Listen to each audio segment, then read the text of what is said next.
აღნიშნული ფორმატი გახლავთ ძალიან მნიშვნელოვანი, სადაც ხდება ორ მხარეს შორის ეკონომიკური მიმართულებით გაცვლა სხვადასხვა საკითხებზე, მათ შორის ჩვენ განვიხილეთ საინვესტიციო და სავაჭრო მიმართულება. ამ მიმართულებით ჩვენ შევთანხმდით, რომ გადაეცემა სპეციალური საინვესტიციო კატალოგი მიეწოდება უნგრულ მხარეს, რომ დაინტერესებულ ინვესტორებს შესთავაზონ და შესაბამისი პროექტებით დაინტერესების შემთხვევაში უკვე მოხდეს კონკრეტულად ამ პროექტებთან მიმართებაში მუშაობის გაგრძელება.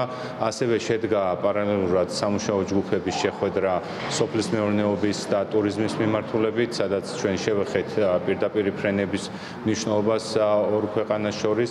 We believe that it was successful. ფიქრობთ, ეს შეხვედრა წარმატებული იყო. ქართველ და უნგრელ ხალხებს შორის ურთიერთპატივისცემა, სიმპათია და სოლიდარობა არსებობს. ჩვენ არაერთი საერთო ღირებულება და საერთო ინტერესები გვაქვს. ვიმედოვნებთ, რომ კომისიის ეს შეხვედრა წარმატების მომტანი იქნება. მისი მნიშვნელობა კიდევ უფრო იზრდება იმით, რომ მას ივნისში ორ ქვეყანას შორის დაგეგმილი ერთობლივი მთავრობის სამიტი მოჰყვება.